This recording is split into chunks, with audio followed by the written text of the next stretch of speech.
역대상 18장 1절 말씀입니다.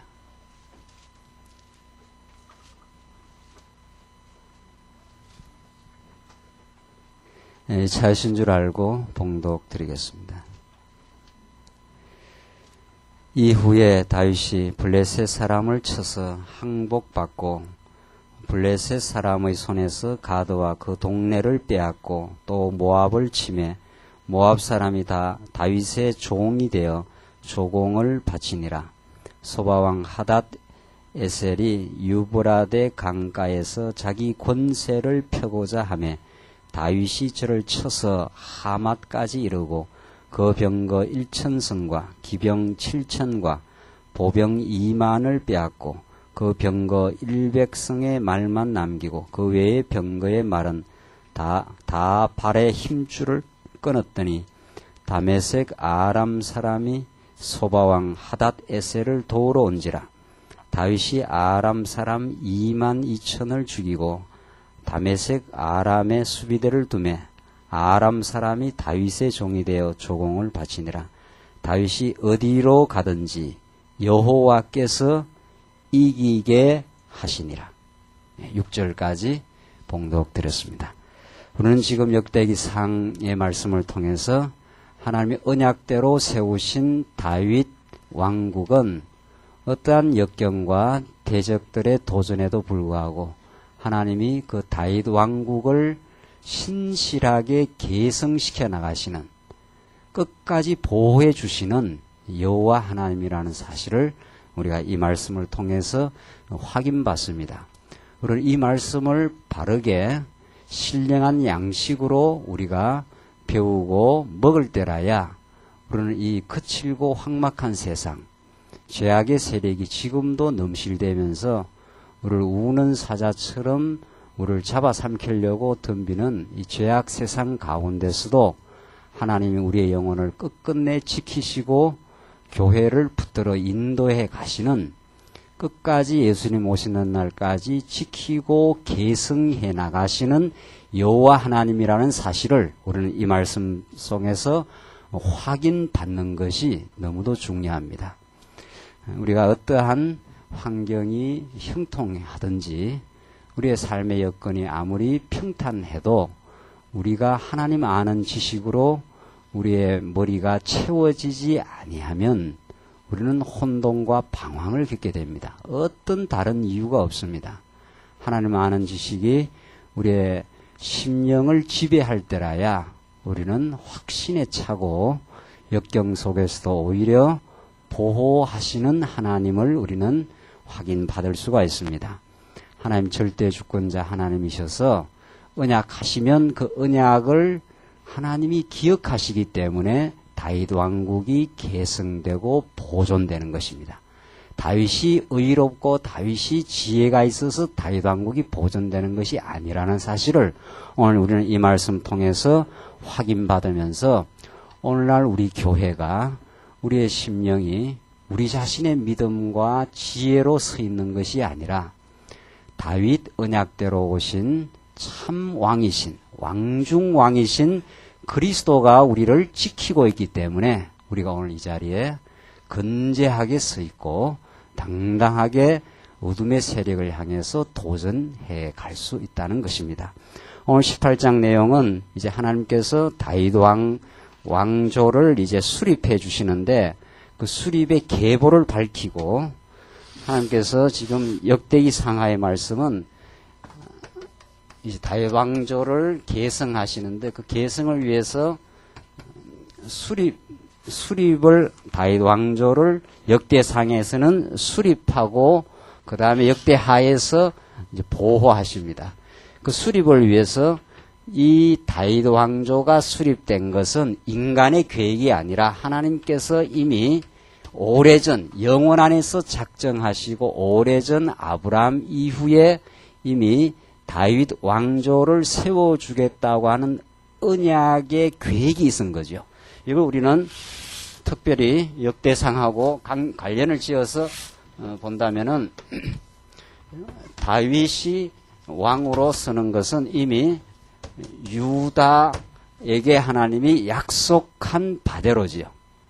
이미 하나님께서 아브라함, 이삭, 야곱 이 10조의 조상들에게 이미 하나님은 왕국을 세우기를 약속하셨는데, 특별히 야곱의 아들들 가운데 유다를 통해서 하나님은 유다 지파에서 왕이 나서 그 나라가 형통해질 것을, 왕의 홀이 떠나지 아니할 것을 약속한 대로 지금 다윗을 통해서 나라를 세우신다. 그래서 하나님은 그래서 역대상에서 그 긴 계보를 지금 밝히고 있는 거죠. 그 계보가 바로 이제 다윗 왕까지의 계보를 통해서 하나님이 한 번 아브라함에게 하신 그 언약을 하나님 한 번도 잊지 않았다는 거죠. 부모가 자녀를 낳아서 장성해서 시집가고 장가 보낼 때까지 부모는 자식을 한 번도 잊지 않아요. 초등학교를 들어가든 중학교를 들어가든 고등학교를 들어가든 군대 가서 멀리 보내도 부모가 자식을 잊어버리는 법이 없는 것처럼 우리 하나님께서는 한 번 약속한 그 나라를 잊지 않고 마침내 1000년이 지나 다윗 왕조를 수립해 주신다. 그 계보를 밝혀준 거죠. 그 계보대로 하나님께서 다윗 왕조를 이제 다윗 왕을 즉위를 시키고, 그 다음 오늘 우리 공부할 부분이 다윗 왕의 이제 치적이 나옵니다. 치적. 이렇게 되는 거죠. 하나님 계획대로 그 계보를 쫓아서 다윗 왕을 세우신 하나님께서, 그러니까 그 이전에 사울 왕을 하나님께서 잠시 허락하지만 사울은 인간이 요구한 왕, 하나님이 약속대로 세운 왕이라 인간 자신들이 자기들의 방어를 위해서, 이방 왕이 있으니까 참 그들이 강하지 않느냐 해서 우리도 왕을 달라, 인간이 요구한, 욕망대로 요구한 왕이 사울 왕이라면은 다윗 왕은 하나님이 작정하시고 계획하셔서 그 다윗 왕을 통해서, 유다 지파에서 난 다윗 왕을 통해서 그 나라를 통치하고 평강을 주기로 약속한 왕이죠. 그러니까 사울 왕은 한번 세워지지만 무너져 버리고 그 왕으로는 유다 나라의 평강이 약속되질 않는 거죠. 그래서 하나님이 계보를 쫓아서 난 다윗 왕을 즉위시켜서 그 왕을 통해서 이제 통치해 나가는 것, 치적이 18장 오늘 이 말씀 속에서 나타나 있습니다. 그 치적 가운데 첫 번째가 다윗의 대적의 진멸입니다. 이 굉장히 중요한 부분이죠. 자, 어떤 처음 치적이 나타나는가? 그렇게도 많은 도전 가운데 이스라엘 백성은 시달린 거죠. 그게 약 400년, 400년간에 걸친 긴 세월 이방 대적으로부터 시달림과 침공을 당했던 시절이 바로 다윗 이전 시대예요. 그게 사사 말기 사무엘 상하에서 연결되는 말씀 아닙니까? 그러니까 하나님께서는 이스라엘 백성들에게 자손을 번창케 하고 또 땅까지 정복하게 하지만 이제 마지막 약속이 이루어지는데, 그 왕이, 다윗 왕이 등장하기 전까지 얼마나 기나긴 세월을 이스라엘 백성들이 대적으로부터 침공을 당해서 그때마다 울부짖고 괴로워하고 이제 잠시 사사를 보내줘서 평강을 허락하시고 그 땅에서 보존케 하시는 거죠. 그러니까 세월이 가면 갈수록 왕이 없으니까 이스라엘 백성들이 자기 속인에 오른대령 하면서 많은 그 혼란과 시달림을 겪게 됩니다. 자, 그 시간을 하나님께서 그치게 한 다음 드디어 다윗 왕을 즉위시켜서 이제 그 이스라엘 백성들을 그렇게도 모질게 괴롭혔던 대적을 진멸하는 장면 아닙니까? 그러니까 오늘 이 본문 말씀만 딱 들으면 이게 실감이 별로 안 나요. 그러니까 오늘 이 역대기 상하의 말씀을 깊이 있고 바르게 이해하려면 이미 하나님께서 정복한 땅 사사시대 때 얼마나 많이 대적들로부터 침공과 어려움을 겪었는가. 그걸 우리가 잘 기억해야 오늘 이 말씀이 이제 정말 하나님이 보낸 다윗, 약속대로 유다 지파에서 난 다윗, 그 왕이 적이 되고 나서 이스라엘 백성들에게 승리가 있다는 것을 우리는 확인할 수 있어요. 18장 1절로 2절 보시면은 다윗이 블레셋과 모압 사람들을 쳐서 조공을 바치게 하는 장면입니다. 우선 1절, 2절을 보십시다. 이후에 다윗이 블레셋 사람을 쳐서 항복받고 블레셋 사람의 손에서 가드와 그 동네를 빼앗고 또 모압을 침해 모압 사람이 다윗의 종이 되어 조공을 바치니라. 자, 이제 다윗이 저기를 하고 나서 이제 그냥 이방 대적들 하나하나를 그렇게 해도 괴롭힌 블레셋이 와서 얼마나 괴롭혔습니까? 사사시대 때도. 그런 블레셋 사람을 쳐서 항복받고, 그죠? 항복받고. 그들이 다윗왕 함께 꼼짝 못하고 두 손을 드는 거죠. 그래서 블레셋 사람의 손에서 가드와 그 동네를 빼앗고, 이제 명실상부하게 쳐서 항복받고 그 성을 다 빼앗아 버려요. 그 다음 2절. 또 모압을 침해 모압 사람이 다윗의 뭐라 그랬습니까? 종이 되어. 이제는 유다 나라를 치는 게 아니라 완전히 다윗의 종이 돼가지고 쩔쩔매는 거죠. 그래서 조공을 바치니라. 그러니까 도무지 누가 왕이 되느냐에 따라서 똑같은 객관적인 조건에서 누가 유다 나라의 왕이 되느냐에 따라서 이렇게 전세가 달라지는 거죠. 그러니까 다윗 이전에 지금 이스라엘 백성들 이렇게 지금 땅을 점령했는데 블레셋이 이 해변 나라 아닙니까? 모압, 암몬, 아람 뭐 이렇게 지금 대적들을 하나님께서 포진시켜 놨다는 거 아닙니까? 그래서 틈만 있으면 쳐들어와요. 틈만 있으면 이들이.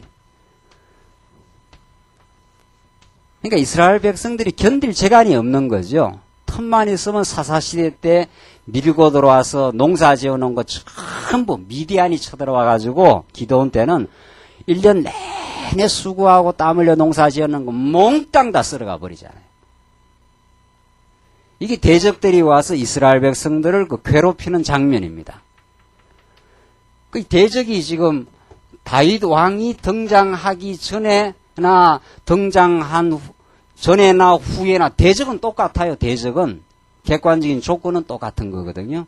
그런데 하나님께서 이스라엘 백성들이 하나님의 뜻, 하나님을 의지하지 아니하고 자기 욕망 따라서 이렇게 되었으면 우리가 살 길이 있겠습니다 하고 왕을 요구한 거거든요. 이때 왕을 요구한 건 하나님이 약속한 하나님의 뜻을 구한 게 아니라 이방 사람들의 방식으로 자기들이 살 길을 찾은 거죠. 쉽게 말하면 성령의 소욕을 쫓아서 우리가 사는 게 아니라 육신의 소욕을 쫓으면 행복하겠다 한 그 말이죠.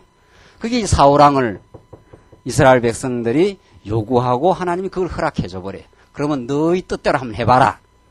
정말 너희들이 마음의 평강과 안정을 찾을 수 있는가 해봐라고 하나님께서 교육적으로 허락한 왕이 이 가짜왕 사울이란 말이죠. 하나님께서 교육시키기 위해서 그 사울왕이 등장했을 때는 블레셋 골리앗이 쳐들어와서 진멸이 아니라 대적을 이때는 대적을 지금 다윗 시대 때는 대적을 진멸하는데 이때는 진멸이 아니라 대적에 의해서 완전히 패배를 당해갖고 절절매지 않아요. 그렇죠? 그 조건은 바뀌어진 게 하나도 없어요. 조건은 대적들은 그대로 있지만 이스라엘 나라를 누가 지금 지배하느냐에 따라서 승리냐 패배냐가 결정되는 거예요.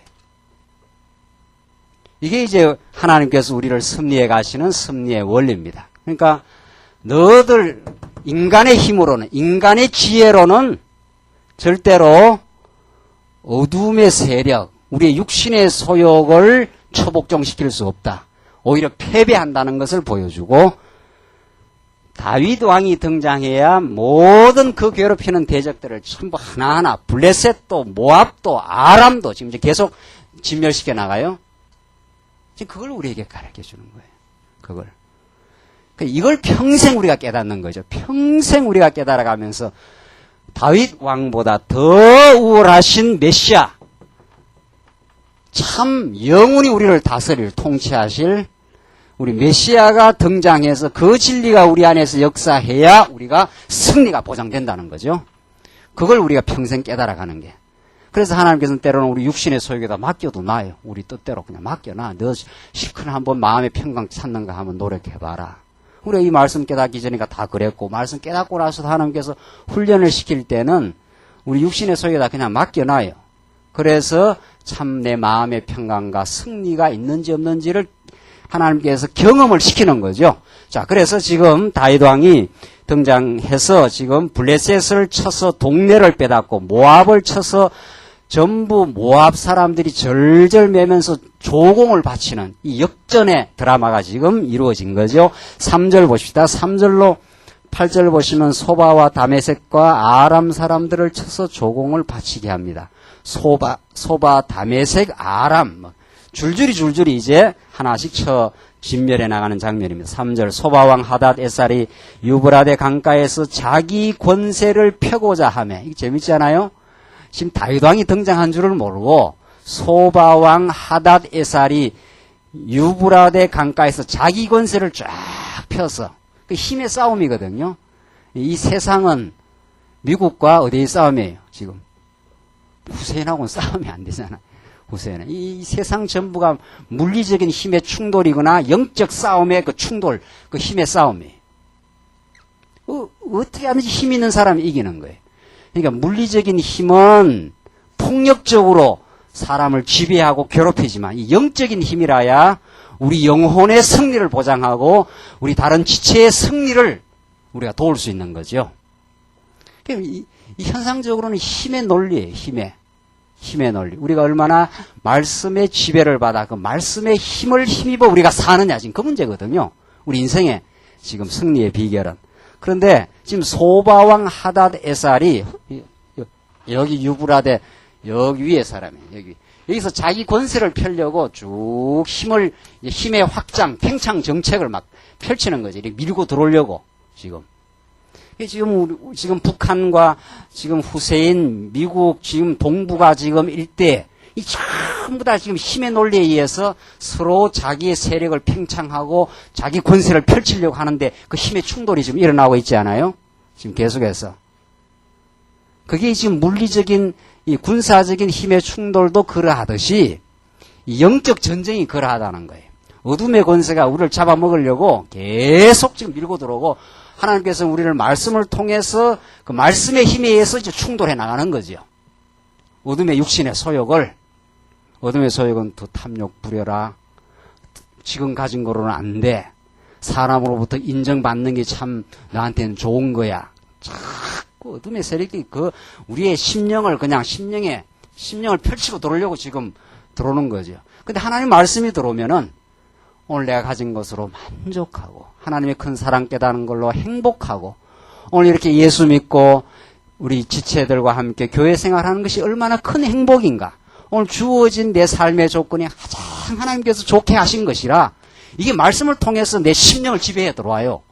그래야 어둠 세력이 탐욕 부리라고 자꾸 부채질하는 그걸 꺾어버리지 않느냐 말이죠. 그 힘의 충돌이 지금 있는 거거든요. 우리 내면의 싸움이. 지금 소바왕 하닷 에셀이 지금 그렇게 하는 거예요. 유브라데 강가에서 자기 권세를 펴고자 하며.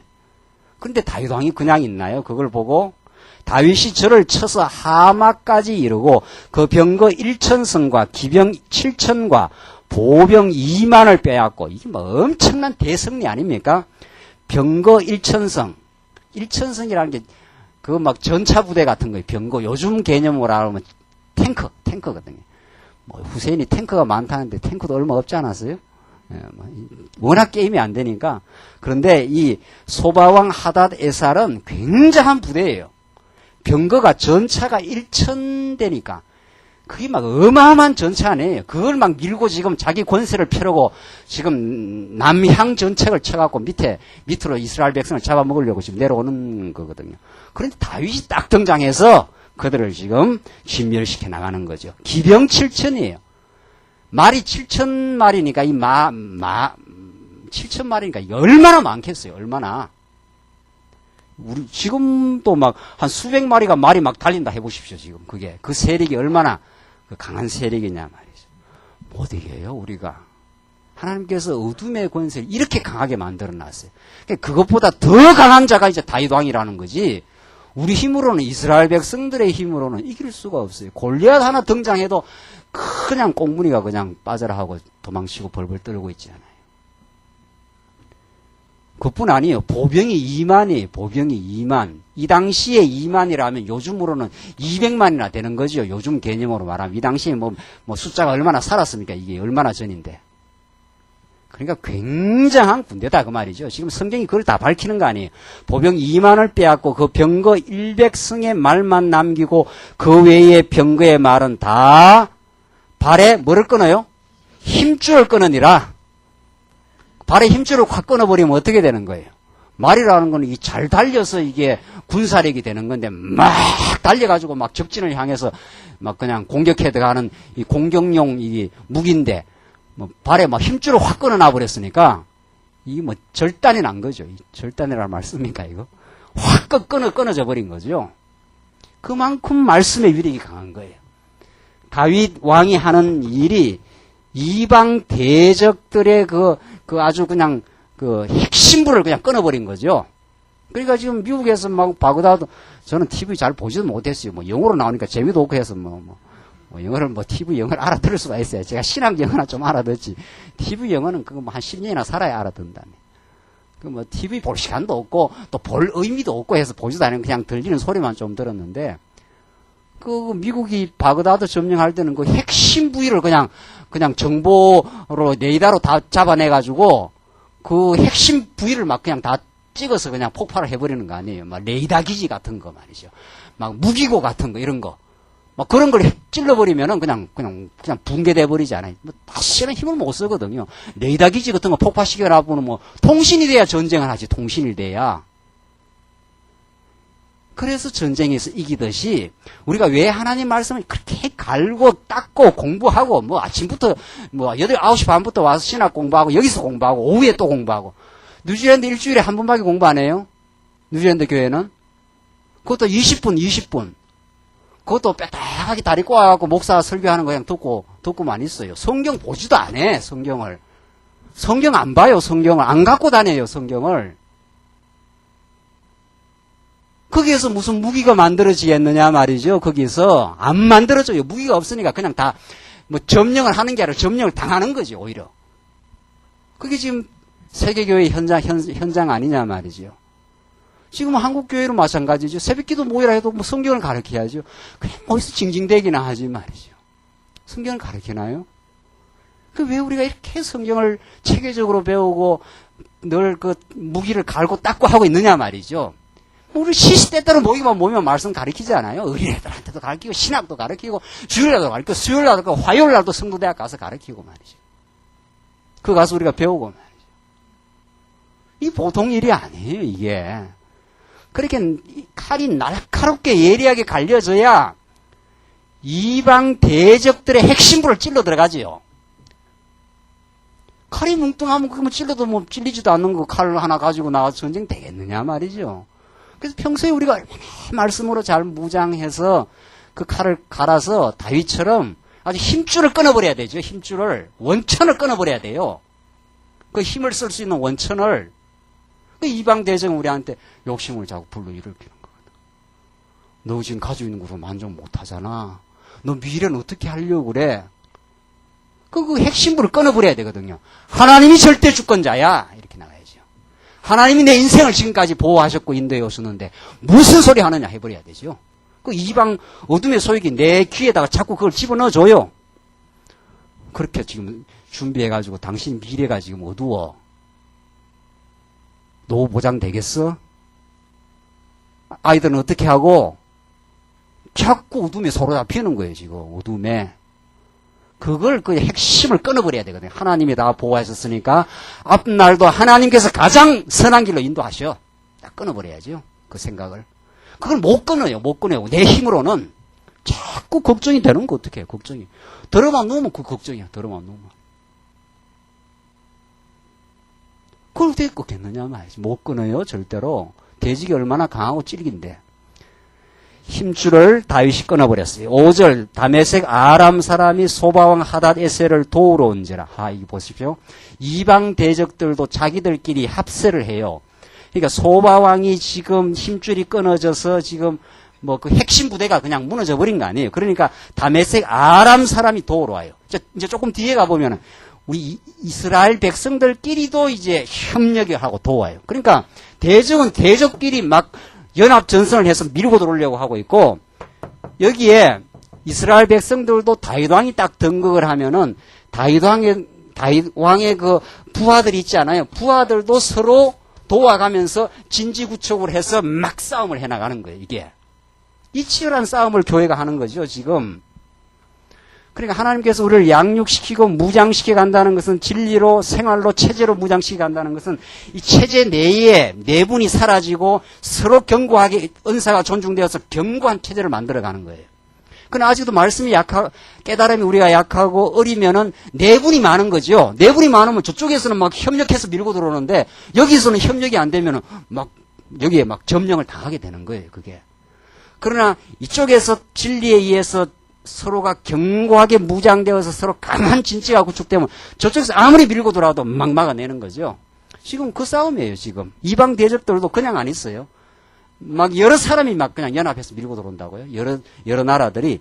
그러니까 다메섹 아람 사람이 소바왕 하닷 에셀을 도우러 온지라. 다윗이 아람 사람 2만 2천을 죽이고 다메섹 아람의 수비대를 두매. 도우러 오면 뭐합니까 지금. 다윗이 오히려 도우러 온 아람 사람 2만 2천을 다 쳐 죽여버렸어요. 그리고 다메섹 아람의 수비대를 두매 아람 사람이 다윗의 종이 되어 조공을 바치니라. 그러니까 도우러 왔다가 다윗 왕한테 완전 함락을 당하고 오히려 다윗의 종이 되어버린 거죠. 그러니까 이방 대적들이 다윗 왕이 딱 여기 들어서서 중심을 차지하고 있으면 아무리 뭐 여기 하맛과 아람이 서로 협력해서 밀고 도우려고 하다가 오히려 다윗 왕한테 지금 함락이 돼버린 거죠. 그래서 다윗이 어디로 가든지, 그 뒤에 뭐라고 되어 있습니까? 그 뒤로 다윗이 어디로 가든지 어떻게 해요? 여호와께서 이기게 하시니라. 여호와께서 이기게 하셔요. 우리 하나님께서. 그래서 우리가 예수를 믿고 나서 승리 생활, 이 성화되어가는 그것을 지금까지도 개혁신학에서는, 전통신학에서는 우리가 애쓰고 하나님이 붙들어 주시고 우리가 애써서 노력해야 된다는 거 아니에요. 그래야 성화가 된다. 성화 생활이 승리 생활인데, 세속적 가치를 이기고 거룩한 삶, 하나님을 인정하는, 감사하는 그런 성화 생활을 우리가 노력해야 된다는데 성경이 안 그렇게 돼 있잖아요. 성경은 다윗이 어디로 가든지 여호와께서 이기게 하셔요. 여호와께서. 왜? 하나님께서 약속했으니까. 유다 지파에서 다윗 왕을 보내서 그 나라를 견고하게 하시겠다는 약속이 있어요. 이미 아브라함에게도 약속을 하고, 가깝게는 고전에 우리 지난 시간 공부한 17장에 한번 보실까요? 17장 한번 찾아봅시다. 17장 10절 나단 선지자를 통해서 이미 약속해 준 거예요. 그 약속의 성취지요. 17장 10절 그 앞전에 보십시다. 한번 보십시다. 전에 내가 사사를 명하여 내 백성 이스라엘을 다스린 때와 같지 않게 하고, 사사 시대는 얼마나 많이 침공당하고 패배를 했습니까? 그렇게 안 하겠다는 거죠. 또 내 모든 대적으로 내게 어떻게 해요? 복종하게 하리라. 그렇게 되어 있지 않습니까? 이게 지금 나단 선지자가 다윗에게 하는 약속입니다. 이제 너를 세우겠는데 이제 사사시대처럼 그렇게 안 한다. 너를 내가 세우면은, 다윗왕 너를 세우면은 내 모든 대적으로 내게 복종하게 만들어주겠다는 거예요. 이 약속이 그대로 이루어져요. 이 약속이. 그러니까 다윗이 이 많은 전쟁에서 승리를 하고 나서도 나단 선지자가 이미 다윗에게 약속을 해줬거든요. 이게 자기 잘나서 승리했다고 자기는 생각 안 하는 거죠. 하나님께서 이미 나단 선지자에게 약속한 그 약속대로 다윗에게 지혜를 주시고 용맹을 주시고, 다윗의 부하들이 또 용맹한 부하들이 붙어 들어오지 않아요. 그래서 승리하도록 하나님께서 지금 막 다윗을 붙들어서 쓰시는 거죠. 그러니까 성경을 보면은 성경에는 역사 사건과 역사의 주도적인 분이 누구신가가 다 해석까지 떨어져 있어요. 그러니까 우리는 성경만 쭉 읽어 나가면 맞아, 우리 여호와께서 우리를 승리하게 하셔. 이 딱딱 답이 떨어지잖아요. 그러니까 여러분과 제가 광야교회에서 지금까지 하나님 지켜주시고 참 여기까지 오기까지 많은 역경과 어려움이 있었지만은 하나님께서 교회를 건재하게 붙들어도 주시고 지금 이제 하나님께서 우리를 하여금 이 말씀을 중심으로 해서 앞으로 싸워야 될 그 많은 싸움을 지금 준비시켜요. 우리 앞으로 얼마나 많이 싸워가야 되겠어요? 그렇게 하도록 준비시켜 오셨는데 하나님이 지금까지 붙들어 주셨습니다. 이렇게 우리가 생각하는 게 너무도 합당하지 않느냐 말이죠. 하나님과 여기까지 많은 고비도 있고 자칫하면 떨어져 나갈 뻔하기도 하고 그거 다 있는 거거든요. 김 목사도 그거 다 거치고 왔어요.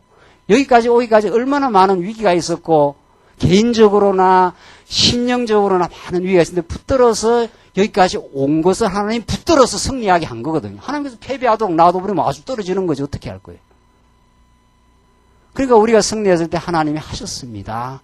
하나님이 붙들어 주셨습니다. 지금 그렇게 하는 거 아니에요? 오늘 이 본문의 말씀대로 다윗이 어디로 가든지 여호와께서 이기게 하시니라. 광야교회가 어디까지 여기 왔든지 여호와께서 지금 붙들어 주셨느니라. 그래서 우리 여호와 찬양해요. 아무도 여기 자랑할 사람 없어요. 자랑하는 게 아니라 하나님 앞에 우리의 몰골을 들여다보면은 우리 다 그냥 고개를 들 수 없는 사람들 아니에요. 사실은 우리의 생각과 우리의 과거의 어리석음, 우리의 욕망을 추구했던 우리 옛사람이 아직도 남아있어서 때때마다 우리를 괴롭히는 때가 있는데 그런데 뭘 하나님 앞에 우리가 내놓을 게 있느냐 말이죠. 어제 잠언 목사님 잠언 강론집을 지금 교정을 하거든요. 그 와서 제가 눈을 한번 제대로 못 떠요. 하도 바빠서 목사님 강론집 교정도 해야 되지 지금 교회 일도 지금 큰일 앞두고 준비 작업도 해야지. 그 바쁜 와중에 지금 이제 교정하는 거 아니에요. 교정을 다 해드리고 가야 되니까. 그리고 어제 아침에 일어나서 그냥 교정을 보는데 잠언 교정을 보는데 참 기가 막힌 말이 있어요. 잠언을 보니까 하나님의 말씀이 깨달아지면은 우리의 죄악된 실수가 발견이 되게 돼 있어요. 그게 하나님의 은혜를 깨닫는 사람이에요. 하나님의 은혜가 우리에게 오면은 우리의 죄악된 존재의 모습이 그대로 노출이 되고 그걸 그대로 인정하는 그 고백이 가장 아름다운 거예요. 왜냐하면 하나님이 우리의 연약한 죄악된 우리를 들어서 승리하게 하지 내가 잘났기 때문에 승리하게 하는 게 아니라는 거예요. 내가 잘나서 승리했으면 내 자랑 나올 거 아니냐 말이죠. 다윗이 오늘날 이렇게 대적을 진멸하는 게 이게 하루아침에 된 게 아니에요. 다윗이 얼마나 많은 허황된 어리석은 자기 수단과 방법으로 자기를 지금 방어하고 살려고 몸부림쳤던 죄인이에요. 이게 다윗이. 하하, 내가 이방 왕한테 가는 게 내 목숨을 구하는데 상책이로다. 이렇게 하고 이방 왕한테 갔다가 어려움 겪은 사람 아닙니까, 다윗이. 그런 거 없느냐 말이죠. 우리가 그런 거 없느냐 말이죠. 우리 하나님만 잘 의지하고 살았습니까? 얼마나 돈도 의지하고 자기 실력도 의지하고 옆에 있는 친척도 의지하고 다 그렇게 살잖아요. 하나님 그런 우리를 들어서 하나님이 우리를 하나님 사람 되게 만들고 하나님 우리의 심령을 붙들어서 승리하도록 여기까지 광야기가 오도록 하나님께서 지켜주셨습니다. 그러니까 우리가 감사가 있는 거죠. 그래서 우리가 감사가 있는 거 아니에요. 하나님이 이기게 하셔요. 7절 다윗이 하닷 에셀의 신복들의 가진 금방패를 빼앗아 예루살렘으로 가져오고 하닷 에셀의 신복들이 가진 금방패를 몽땅 이 전리품을 다 뺏어와 버리는 거죠.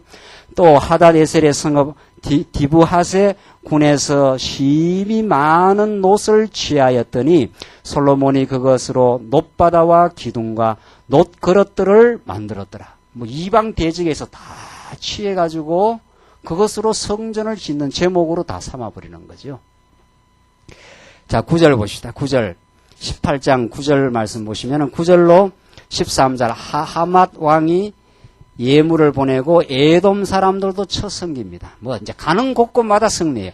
하맛 왕 도우가 다윗이 소바 왕 하닷 에셀의 온 군대를 쳐서 파하였다 함을 듣고 그 아들 하도람을 보내어 다윗 왕에게 문안하고 축복하게 하니 아이쿠 이거 다윗 왕 보니까 이거 빨리 다윗 왕한테 그냥 축복하고 조공 드려야지 이렇게 있다가는 우리도 다 멸하겠다. 그래서 이방 대적들이 이제는 막 손을 드는 거죠. 다윗 왕한테. 이는 하닷에셀이 이왕의 도우로 더불어 여러 번 전쟁이 있었던 터에 다윗이 하닷에셀을 쳐서 파하였음이라. 하도람이 금과 은과 놋의 여러 그릇을 가져온지라. 다윗 왕이 그것도 여호와께 드리되. 참 중요하죠. 그것도 여호와께 드리되. 이방 왕들로부터 빼앗은 그 전리품들 아닙니까? 그들의 항복을 받아낸 거거든요. 그걸 내가 했다. 지금 다윗이 그러지 않는다는 거죠. 그걸 여호와께 드리되 우리 하나님이 약속대로 우리를 승리하게 하나님이 붙들어 주셨습니다. 지금 그 말이죠. 우리 오늘 신약시대로 말하면 그리스도가 우리처럼 죄 많은 우리 인생을 붙들어서 그리스도의 사람 만들 뿐 아니라 지금도 말씀을 자꾸 깨닫게 하고 말씀에 확신을 가지게 해서 우리가 이렇게 신앙 안에서 살아가도록 하나님이 붙들어 주셨습니다. 거기서 무한한 감사가 나오는 거죠. 하나님께 드려요, 다윗이. 하나님께 영광을 돌리는 거 아니에요.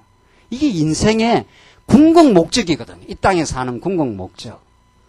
그걸 우리는 잊어버리면 안 되죠. 왜 이 땅에 사느냐 말이죠. 이 땅에.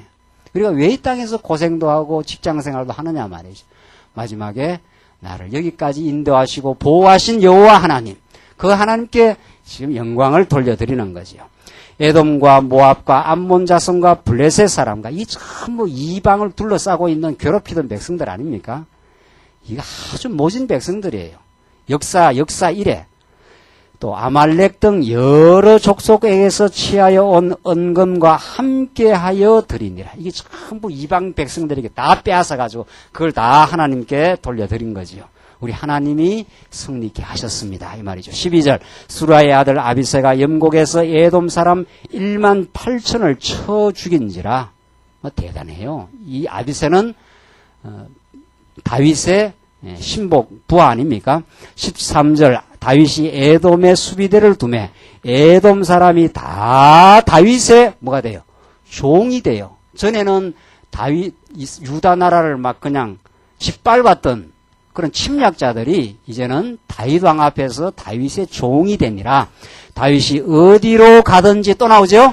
다윗이 어디로 가든지 여호와께서 이기게 하셨느니라. 이기게. 이게 고린도전서에 나타나는 부활의 승리 아닙니까? 고린도전서에서 바울이 고린도 교회가 많이 갈등하고 괴로워하고 몸부림칠 때 어둠의 소욕을 따라갈 때 바울이 부활의 진리를 고린도서 13장에서 말하고 있지 않아요?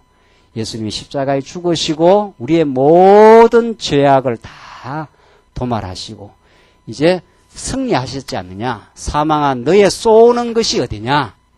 사망한 너의 쏘는 것이 어디냐? 이 부활을 힘입어 우리가 넉넉히 이기느니라. 이 부활이 생명 능력이거든요. 부활의 생명이 우리 안에 역사해야 부활의 진리가 우리 안에 역사해야 어둠의 생각을 물리치고 우리가 빛 가운데 빛된 생각을 하지 않아요.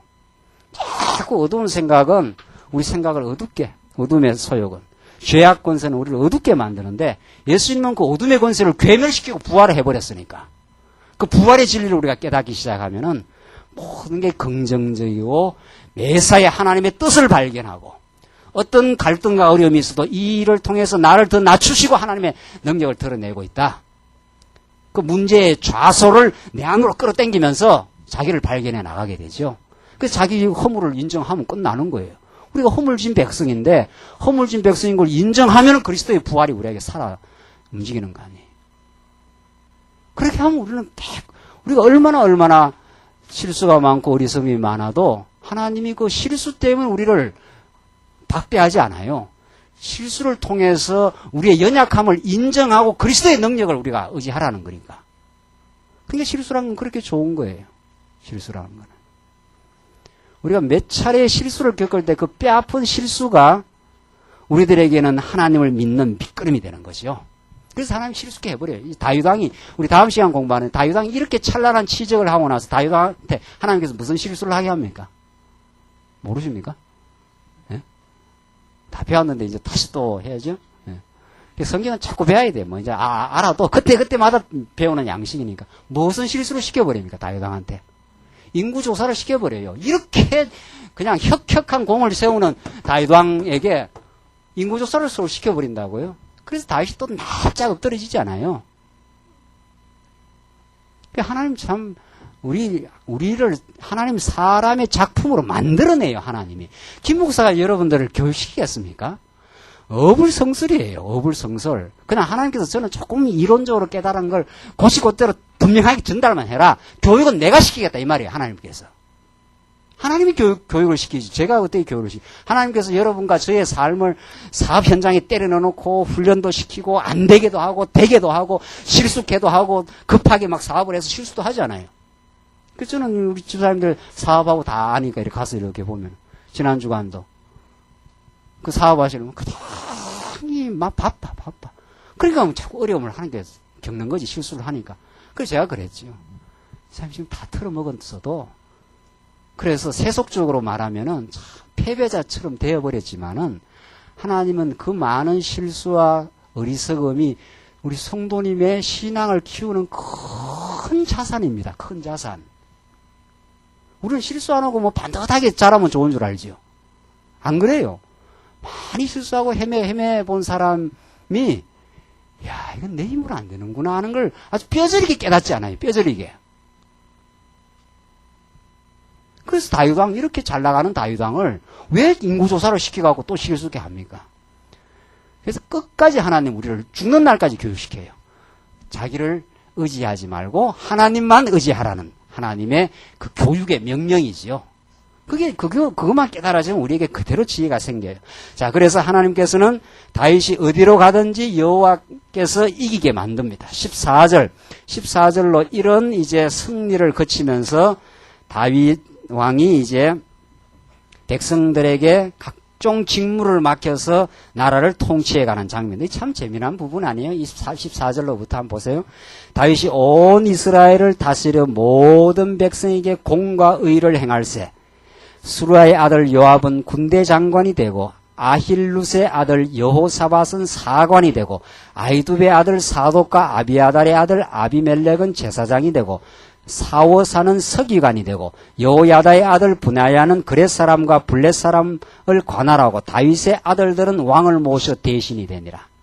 자, 그러니까 하나님께서 이제 다윗으로 하여금 다윗 왕국의 기라성 같은 대신들, 사관들, 군대 장관들, 제사장들, 서기관들을 세워서 이제 명실상부하게 다윗 왕조를 지금 세워가는 장면 아닙니까? 그것이 전쟁을 거쳐가면서 세워가요.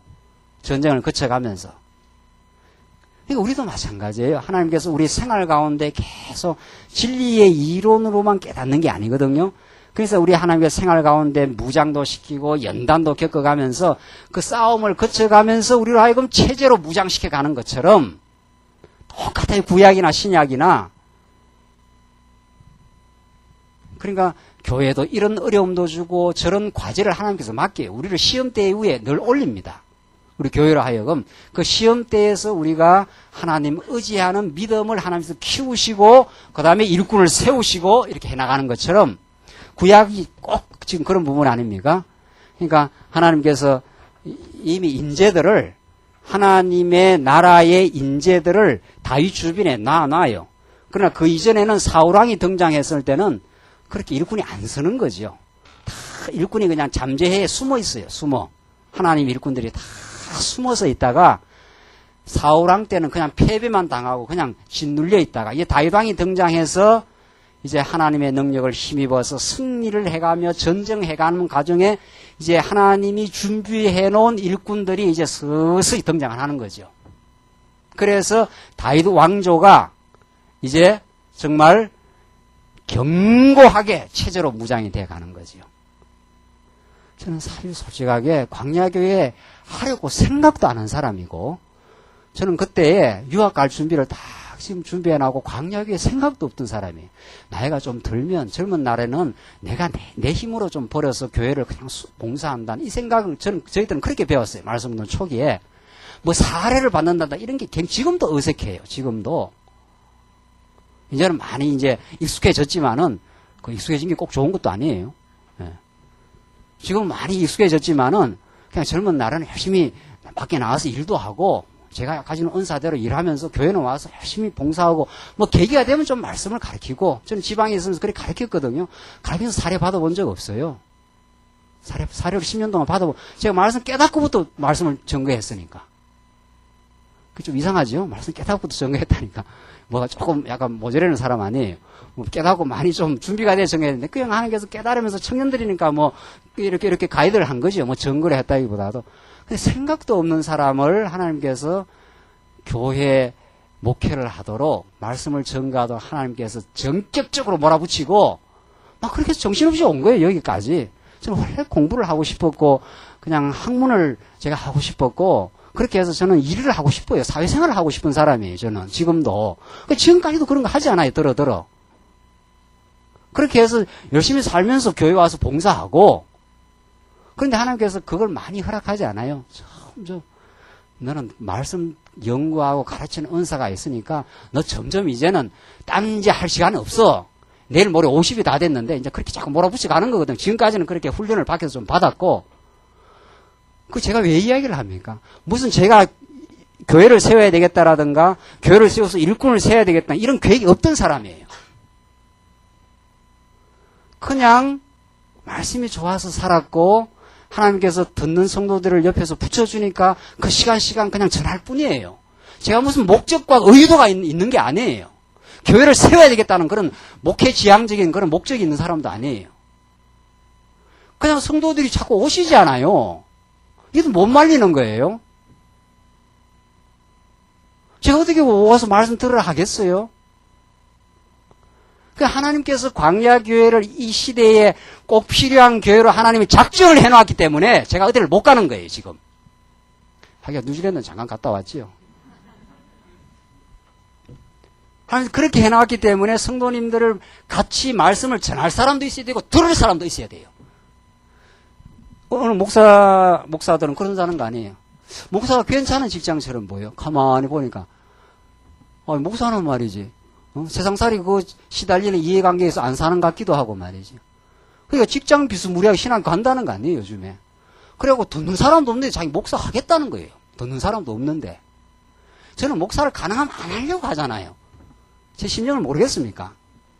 저는 가능하면 좀 안 하고 저는 사회활동을 하고 싶은 사람이에요. 안 하고 좀 개인 연구를 하고 싶은 사람이고. 그런데도 안 되잖아요. 안 돼요, 그게. 계속 빠져나가려고 하지 않아요. 계속 빠져나가려고. 저는 내가 노력해서 내 열심으로 나는 살겠다 이 말이거든요. 그것도 알고 보니까 그것도 교만이야, 지금은. 그것도 내 마음대로 안 돼요, 그것도. 하나님께서 광야교를 세우기로 작정되어 있으면 아무리 예를 써도 안 돼요. 하나님께서 털어버리고. 성도님들도 듣기로 작정되어 있으면 딴 데 못 가요. 지금 여러분들의 의지로 온 것 같습니까? 아니에요. 하나님께서 안 붙들어주면 그냥 나가버려요. 하나님께서 듣게 하려면 어떻게도 와서 듣게 해요. 그러니까 전하게 하고 듣게 해서 하나님의 교회를 세워가게 해요. 그걸 나는 생생하게 느껴요, 지금. 이건 하나님이 하시는 거구나. 이런 김 목사가 무슨 의지적으로 계획해서 하는 일도 아니고, 그래서 그냥 전했을 뿐이에요. 내가 한 일 아니에요, 저는. 왜냐면 저는 원래는 밖으로 나가려고 한 사람인데 자꾸 몰아넣잖아요, 지금 이쪽으로. 그러니까, 이건 내 의지대로 안 되는 거구나. 이걸 느끼는 거 아니에요, 지금. 내 의지대로 했으면 100번 튀어나가 버렸습니다.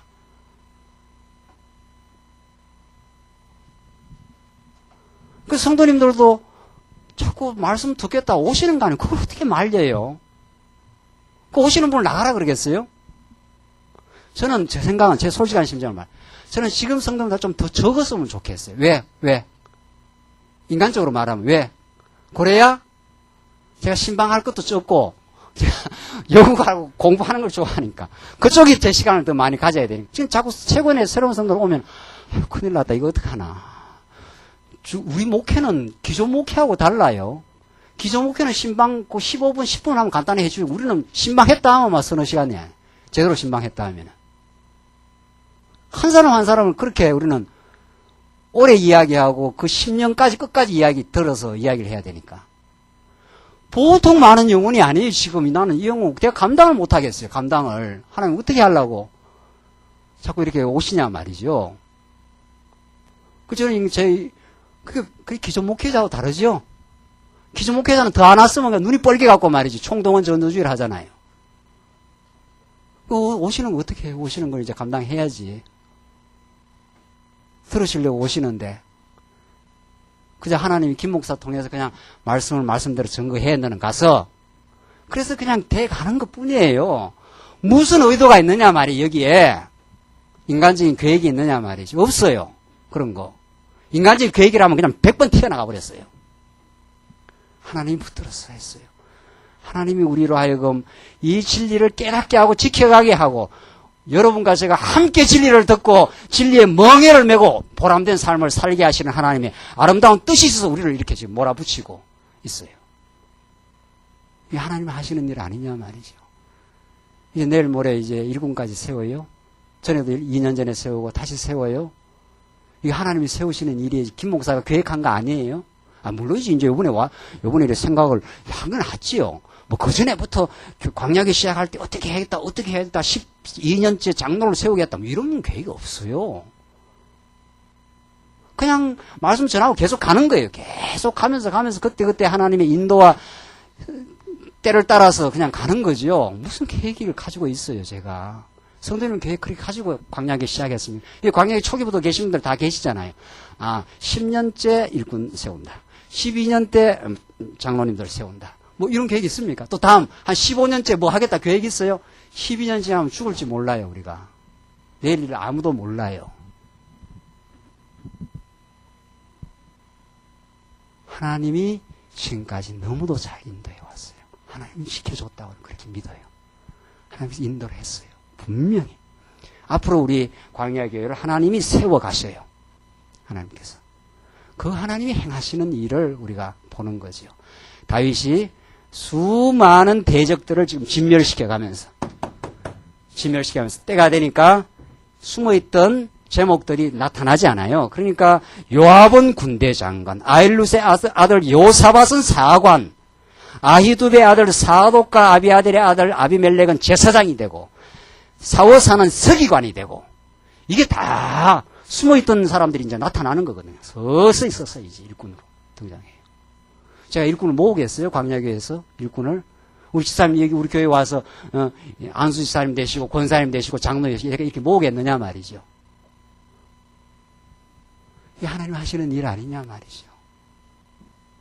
또 일꾼도 성도님들이 숫자가 좀 되니까 노예 허락을 받습니다. 장로님도. 성도님들이 20-30명 있으면 뭐 장로 못 세우는 거지 뭐. 20-30명 있으면 못 세워요. 세례교인 25명당 1명이에요. 기본 선이. 그 성도님들 와서 성도님들을 돌볼 일이 생겼어요. 이제는 김 목사의 한계에 왔어요. 제가 목회 혼자 하기에는 한계에 왔어요. 더 이상은 힘들어요. 그래서 제가 솔직하시면 자꾸 오니까 어떻게 감당을 하나. 이걸 어떻게 감당을 하나. 그래서 일꾼을 세워서 같이 힘을 나누어 줘야 되겠다. 이제는 그 단계도 왔다. 이렇게 하나님께서 이제는 생각을 그렇게 돌리고 노예에서도 박 목사님께서도 김 목사 불러서 그렇게 자꾸 이제 고민을 하지 않아요. 그게 하나님이 교회에 이제 때가 된 거지요. 때가 됐다고 이제 본 거죠. 그렇게 해서 일꾼을 세워서 멋있는 군대 장관도 나와야 되고 사관도 나와야 되고 제사장도 나와야 되고 이 구약적 개념이죠. 서기관도 나오고 대신들도 나오고 이렇게 해서 그리스도를 중심으로 김 목사를 중심으로 아니에요. 그리스도를 중심으로 김 목사는 말씀 연구해서 열심히 살아있는 말씀을 가감없이 전파하고 우리 장로님들이 이제 등장하셔서 성도님들의 모든 형편을 살펴서 진리를 잘 듣고 계시나 안 계시나를 잘 살펴서 또 김 목사가 바른 말씀을 증거하나 안 하나 그 귀가 발달이 돼 있어야 돼요. 말은 김 목사처럼 이렇게 못해도 듣는 귀가 아주 발달이 돼 있어가지고 김 목사가 강단에서 헛소리를 하나 하나님을 증거하나 두 눈을 부릅뜨고 그걸 감찰을 해야 되죠. 그래야 영혼들이 살아날 거 아니냐 말이죠. 장로님들 하시는 일이 뭐냐 말이죠. 권사님들 하시는 일이 뭐예요? 진리가 희미해져 버리면 다 죽는 거예요. 진리가 희미해져 버리면은. 살아계신 하나님을 증거하느냐 안 하느냐 그걸 위해서 어떻게 지금 우리가 할 것이냐 이 말이죠. 그렇게 하나님께서는 지금 다윗 왕국을 이제 다윗을 세울 뿐만 아니라 전쟁에서 승리하게도 하고 이제 체제를 무장케도 하고 지금 그래서 다윗 나라를 하나님께서 세워 가십니다. 19장 1절 계속 보십시다. 19장 1절로 9절. 암몬 왕이 다윗 왕의 조문 사절을 욕보이고 쳐들어옵니다. 자, 이게 이제 죽으려고 뭘 쓴다는 말 있지 않아요? 예, 암몬 왕이 다윗 왕의 조문 사절을 욕보이고 이제 망합니다. 한번 보십시다. 19장 1절. 그 후에 암몬 자손의 왕 나하스가 죽고 그 아들을 대신하여 왕이 되니 다윗이 가로되 한운의 아비 나하스가 전에 내게 은혜를 베풀었으니 이는 내가 그 아들 한운에게 은혜를 베풀리라 하고 사자를 보내어 그 아비 죽은 것을 조상하게 하니라. 다윗의 신복들이 암몬 자손의 땅에 이르러 한운에게 나아가 조상하며 암몬 자손의 방백들이 한운에게 고하되 왕은 다윗이 조문사를 보낸 것이 왕의 부친을 공경함인 줄 여기시나이까. 그 신복이 왕에게 나온 것이 이 땅을 엿보고 탐지하여 함락시키고자 함이 아니니까. 자, 그러니까 이게 무슨 말입니까? 지금 다윗은 선한 의도로 그 한운의 아비 나하스가 은혜를 베풀었기 때문에 이제 다윗이 여유가 생긴 거죠. 나라가 튼튼해지고 하니까 이제 사자를 보내가지고 아비 죽은 것을 문안하라. 지금 이렇게 좋은 의도로 이 신복들을 보냈습니다. 그런데 암몬 자손들이 그 선한 의도를 선하게 받아들인 게 아니고 이 어두움은 그런 거거든요. 어둠이라는 건 항상. 이쪽에서는 선한 의도로 가는데도 어두운 의도로 받아들인 거죠. 이게 진짜 공정한 줄로 생각을 합니까? 아니다. 우리를 정탐해가지고 우리를 잡아삼키려고 지금 그렇게 첩자 보내듯이 보냈다. 지금 그 말이죠. 자, 그래서 이 땅을 엿보고자 탐지하여 함락시키고자 함이니 아니니까 그렇게 말했어요. 4절. 한운이 이에 다윗의 신복들을 잡아 그 수염을 깎고 그 의복의 중동볼기까지 자르고 돌려보내매 혹이 다윗에게 가서 그 사람들의 당한 일을 고하니라.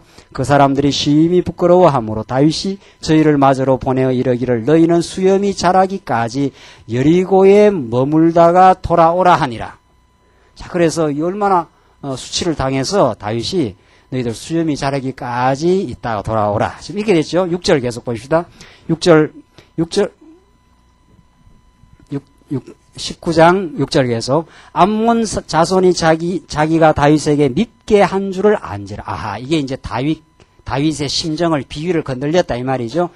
그렇게 알고는 이제 전쟁을 준비하는 거죠. 이미 다윗이 이제 쳐들어오겠구나 이렇게 생각을 하고 한운이 암몬 자손으로 더불어 은 1,000달란트를 아람 나하라임과 아람 마가와 소바에게 보내어 병거와 마병을 쌍내되. 자, 이게 무슨 말입니까?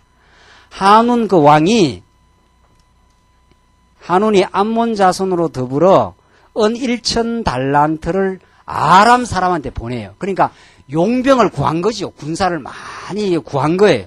그렇게 해서 이제 전쟁 준비를 하는 거죠. 그러니까 연합전선을 지금 아람의 힘을 빌리는 거죠. 지금 아람은 여기 큰 나라예요. 여기 아람은 큰 나라거든요. 그러니까 자기들이 지금 다윗하고 사이가 안 좋다는 걸 이미 알고 다윗 신복들을 그렇게 수치를 줘버렸으니까 이제 전쟁 준비를 하면서 지금 쳐들어오는 거죠. 그러면서 곧 병거 32,000성과 마가왕과 그 백성을 싹 내었더니 저희가 와서 메드바 앞에 진침해 암몬 자손이 그 모든 성읍으로 쫓아 모여와서 싸우려 한지라. 다윗이 듣고 요압과 용사의 온 무리를 보내었더니 암몬 자손은 나와서 성문 앞에 진치고 도우러 온 여러 왕은 따로 들에 있더라. 자, 이렇게 해서 큰 연합전선이 형성이 돼가지고 다윗을 치려고 지금 밀고 들으려고 하는 거죠. 10절. 요압이 앞뒤에 친 적진을 보고 이스라엘 뺀 자 중에서 또 빼서 아람 사람을 대하여 진치고 그 남은 무리는 아우 아비새의 수하에 붙여 암몬 자손을 대하여 진치게 하고 나오죠. 가로되 만일 아람 사람이 나보다 강하면 내가 나를 돕고 만일 암몬 자손이 너보다 강하면 내가 너를 도우리라. 참 멋들어진 이게 지금 전쟁 전략을 지금 펼치는 거 아니에요? 암몬이 강했으면 막 쳐들어오는데 나는 이 팀을 막겠다. 지금 한운이 이쪽에서 또 쳐들어온 건 너가 막아라. 그래서 이쪽이 워낙 강하면은 너가 와서 나를 도우고 이쪽이 워낙 강하면은 내가 막다가 힘이 모자라면 너가 와서 나를 도와주라. 지금 연합전선이 형성됐죠. 이방 대적들도 연합전선을 펼치고 지금 밀고 들어오고, 이 다윗왕을 중심으로 한 요압과 아비새가 지금 연합전선을 지금 펼치는 거 아니에요. 이게 오늘 교회 시대의 전쟁이에요. 이게 오늘 교회가 이 땅에 존속하는 존재의 의미예요. 여러분들, 교회의 궁극적 존재의 의미는 하나님께 영광이에요. 하나님의 영광을 발견하고 살아계심을 우리는 교회 생활을 통해서 발견하는 것이고, 우리 직접적인 교회의 목적은 진리를 수호하고 전파하는 일이에요. 진리가 수호되고 전파되어 우리 영혼들이 살아나요. 새 힘을 얻어요. 그를 위해서 우리가 서로 도우라, 서로. 저쪽이 너무 강하게 밀고 들어오면은 이 진지가 막을 수가 없어요. 그러면 빨리 가서 힘을 합해주라는 거예요. 도와주라는 거예요. 그래서 우리가 교회라는 것이 서로 진리 안에서 연결하고 상합해요. 그래서 우리를 양육시키고 나면 무장시키고서 체제로 세워나가는데 자꾸 진리 안에서 서로의 허물이 있으면 덮어주고, 허물 없는 사람이 있나요? 허물을 밝혀내서 어떻게 하겠다는 거예요. 허물이 있으면은 사랑의 권면으로 덮어주고, 그래서 새 힘을 얻도록 지체들을 붙들어줘서 우리가 힘을 같이 힘을 내어서 우리가 인생에서 승리하고 지금 어둠의 싸움에서 우리 승리해야 되지 않겠는가. 이렇게 우리 서로 붙들어주고 도와주는 그 일을 통해서 우리를 지금 도전해오는 세력들이, 어둠의 권세가 혼자 못 이깁니다. 서두르면 쓰러져요. 하나님께서 다윗왕을 중심으로 지금 요압과 아비새가 연합전선을 펼치면서 하나님의 나라를, 유다 나라를 세웠던 것처럼 이제 우리 그리스도가 우리의 대장이 되어주셨어요. 그리스도가 우리의 대장 되셔서 지금까지 광야교회를 붙들어 인도하시고, 김 목사 일하게 하시고, 우리 집사님들 일하게 하시고, 권사님들 일하게 하셨어. 이제 앞으로 더 일꾼을 세워서 일을 하게 하시면서 서로 견고하고 아름다운 진을 형성해서 진지를 구축해서 서로 도와가면서 서로를 존중하면서 그렇게 살아가는 삶을 하나님께서 살게 하시면서 우리 하나님 은혜를 깨닫게 하실 겁니다. 기도하십시다.